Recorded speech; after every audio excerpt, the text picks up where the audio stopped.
И снова здравствуйте. Самая сложная проблема создания одежды – это запланировать желаемую степень удобства движений и образ. Без компромисса здесь не обойтись. Но самое главное в том, чтобы именно тот, кто создает одежду, понимал границы, между которыми надо действовать. Для меня информация о чем угодно становится понятной только если она подробно объясняет всю суть и детали, и при этом выражена кратко. Именно поэтому я так подробно стараюсь донести все в своих видео. Уверена, что конструирование – это цифры. Все можно отразить в параметрах длина и ширина. Что значит удобное движение? Я здесь понимаю только ту амплитуду движений, которые максимально можно совершать в одежде без чувства дискомфорта. Вот именно эту амплитуду вы и можете сами заранее рассчитать, когда вы сами знаете, что важнее – ширина, длина части изделия или необходимость сгибать руки, поднимать на определенную высоту, то есть образ или комфорт, выраженный в цифрах. Сделать выбор оказывается гораздо проще. Во время совершения движений человеческое тело получает изменение своих пропорций по измерениям через длину, ширину, обхваты. Было проведено множество исследований для разных областей науки, которые были сведены в таблице. Для разных комплекций натренированности людей есть разные степени понимания максимальных движений. Только вы знаете, на что способны. Но промежуточных значений вообще не описать, их бесчетное множество. Поднять руку на 2 см или на 20? До уровня плеча или выше вверх? Во время всех действий происходит так, что замеры в статике параметров тела человека отличаются от замеров, проводимых в движении. Мышцы вытягиваются, сокращаются, суставы выпрямляются, округляются. Это дает разные длины и обхваты как всего измеряемого участка, например, руки, спины, так и части. Для того, чтобы построить рукав полной длины, можно использовать всю новую длину. Но можно для короткого рукава не использовать данные изменений в районе локтя или до запястья. Зная это, проще ориентироваться в нужных замерах. В том числе необходимо это понимать для того, чтобы принимать решения об отделке, деталях образа. Например, одежда для спорта при наклонах корпуса вниз смещается вверх к голове, но может быть зафиксирована на талии или по линии низа. Но так как при наклоне корпуса из-за растяжения мышц удлиняется спина, нужно применить прибавку к мерке длина спины до талии, из-за чего в статичном положении в изделии будет внизу образовываться напуск над линией закрепления на талии или по низу. Это и есть компромисс, когда вы понимаете, какие можно совершать движения и при этом как будет выглядеть изделие при статичном положении тела и внешний вид при максимальной амплитуде движений. Если интересно, давайте обсудим изменяемые параметры тела при основных движениях и на каких участках выкроек они отражаются, чтобы правильно и просто принять компромиссное решение. Вообще движений много и перечислять все я не буду. Например, наклон корпуса назад или отведение ног назад, наклоны в бок. Тут каждый может сам учесть по аналогии необходимые изменения корпуса. Остановлюсь на бытовых с максимальной амплитудой. Что считать за статику, базу? Привычный рукав строить именно удлиненным относительно прямой руки. Но излишняя длина может быть не актуальна, если рукав излишне широкий. Рука может спокойно сгибаться внутри этой излишней ширины. Тогда дополнительная длина на огибание локтя при сгибе и не нужна. Остается вопрос длины исключительно по модели. Но и при движениях, подъеме рук прямых, уменьшается длина в плече. Рукав станет длиннее руки. Итак, есть статические и динамические признаки замеров человека.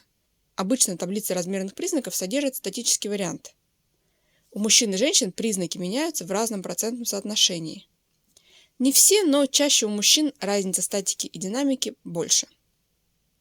Изменения в конструкции учитываются в виде прибавок. Есть рекомендации в виде замеров на большое количество людей, но вряд ли вы будете записывать или запоминать эти числа. Существует много литератур о динамической антропометрии, в том числе медицинской. Предлагаю просто рассмотреть, какие движения на какие участки одежды влияют, кроме всем известного дыхания и изменения обхвата груди. Первое. Голова наклонена вперед, вплоть до того, когда подбородок касается груди. Происходит удлинение шеи от седьмого шейного позвонка. Нужно учесть это, например, при построении высоты капюшона. Второе. Поворот головы в сторону. Увеличивается обхват шеи.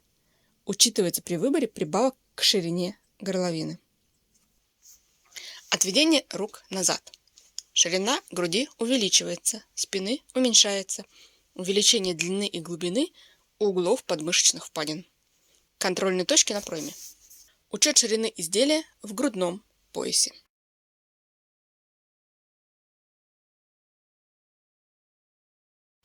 Поднятие рук вперед до уровня плеч.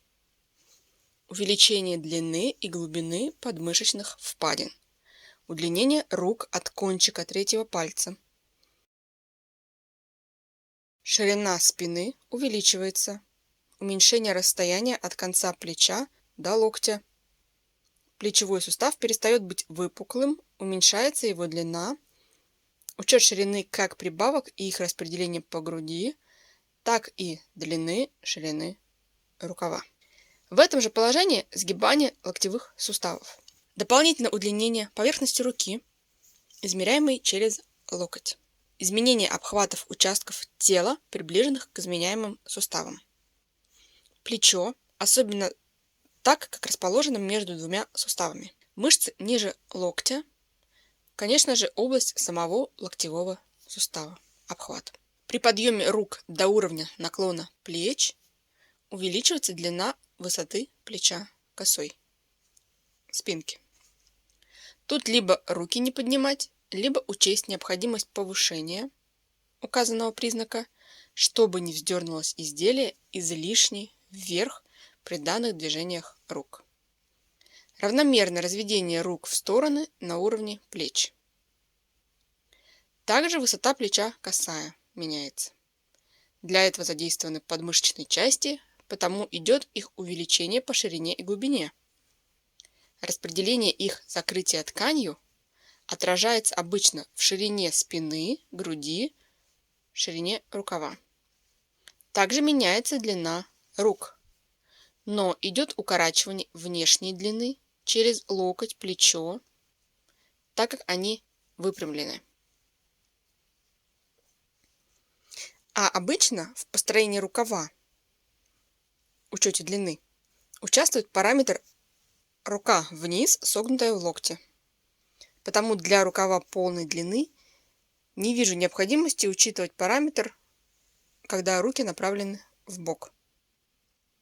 Но это надо помнить при моделировании и понимании поведения рукава при движении рук. То есть, какова длина руки при сгибании в локте и при выпрямлении. Соотношение длины руки и запланированной длины рукава при разных движениях. Например, в малообъемном пиджаке мы не стараемся поднимать руки до плеч, а вот соответствие длины рукава, чтобы он не был коротким, когда рука согнута в локте, важнее.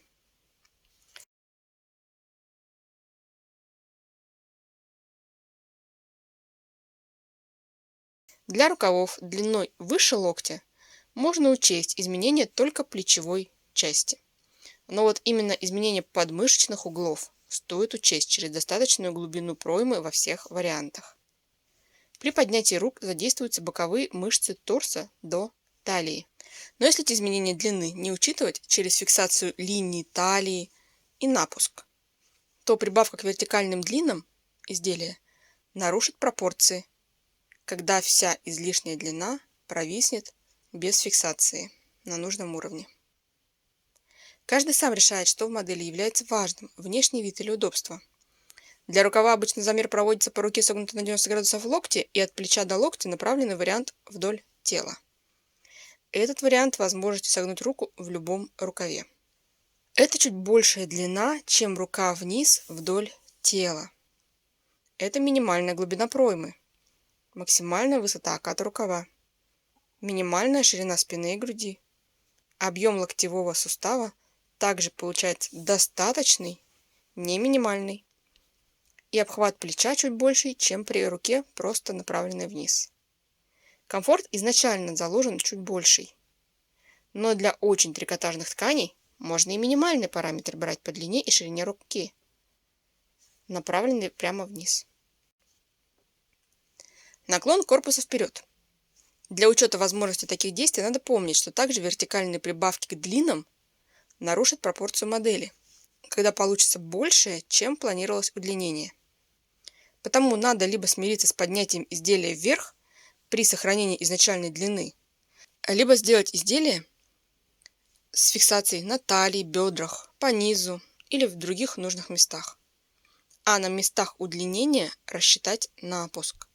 Например, при данном действии удлиняется длины спины до талии, если руки опущены вниз, высота плеча косая, как при руках, поднятых до уровня плеч, расстояние от талии до подъягодичной складки, ягодицы, ширина по линии бедер на спине. Также стоит контролировать ширину спины при руках, смыкающихся ладонями. Данное положение корпуса считаю полезным при создании одежды для отдыха, домашней, позволяющей, например, проводить уборку.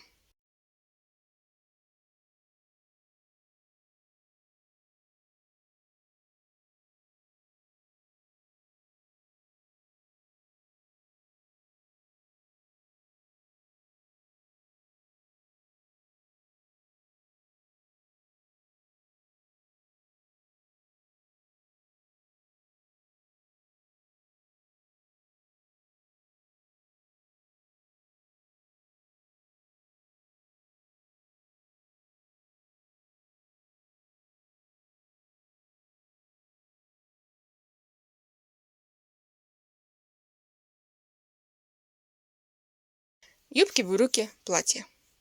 Чем шире шаг, тем при большей длине нужна большая ширина юбок по низу. Но не только эти параметры меняются в ногах.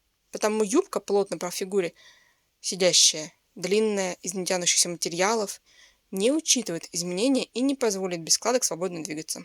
Если взять брюки, они наоборот в базе прямые, широкие. В них ноги могут спокойно и в тазобедренном, и в коленном суставе сгибаться без затруднений. Но при сгибании в обоих суставах ноги на 90 градусов, например, сидя на стуле, длины брюк относительно длины ноги не хватит. Вопрос модели. Если удлинять и обувь без каблуков, стоять прямо, получится излишняя длина брючин относительно длины ног.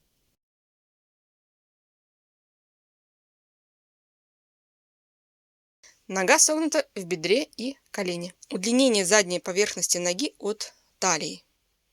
Из-за округления коленного сустава удлинение передней поверхности ноги. Объемы также меняются. Обхват талии. Коленный сустав получает больший объем. Обхват бедра становится больше. А вот по деталям, от линии паха до середины колена передняя поверхность ноги становится короче. Тазобедренный сустав спереди сгибается внутрь. А вот ближе к коленному суставу, включая его до центра, получается удлинение поверхности. На задней поверхности бедра за счет округления тазобедренного сустава расстояние становится длиннее, и линия колена, например, брюк или линия низа юбки, поднимаются вверх. Так что это как с рукавом. Более важный и обосновывающий длину фактор. В данном случае, чтобы учесть длину изделия в статическом положении, а не только в динамике, куда без компромисса, надо учитывать, как и с рукавом, ширину брюк. Просто модель не должна быть решающей. Все эти параметры в максимальной степени меняются при сидении на корточках. Сгибе коленного сустава больше, чем на 90 градусов. Самим всегда такие замеры с себя снимать сложно. Если нет помощника, можно на руки надевать фиксирующие элементы и продевать сантиметровую ленту через них. Например, чтобы не спадала лента, можно надеть растяжимые резинки для волос или просто связать кольцо из бельевой резинки. Они и не спадают, и не пережимают тело, и двигаться ленте дают, но поддерживают ее на нужном уровне. При построении модели, выборе из готовых, надо продумать ширину и длину, исходя из целей эксплуатации изделия, а не только визуальных. Некоторые элементы детали могут часто оказаться выходом абсолютно необходимым из компромисса удобства и образа. Например, рубашка с кокеткой по ширине плеч, без складок, каких-то расширений. Но вся спинка со складкой к кокетке притачивается на уровне ширины спины. И вот она уже позволяет совершать удобные движения. В зимней спортивной одежде очень много интересных деталей, совмещающих образ и активность. Не все они даже сразу очевидны. Выбирая модель, попробуйте проанализировать не только внешние параметры, но и сразу прочесть степень удобства, исходя из динамических антропометрических данных, которыми вы обладаете. Это сэкономит много времени. А порой можно понравившуюся модель просто доработать под свои нужды в динамике. Порой некоторые вещи очень просты, и мы их знаем, но не фиксируем, пока кто-то их не произнесет. Надеюсь, видео было полезно для ваших красивых и удобных нарядов. Обещая в прошлый раз видео о рукаве, не могла сначала не обсудить эту тему как неотъемлемую часть понимания строения рукава. До скорых новых встреч!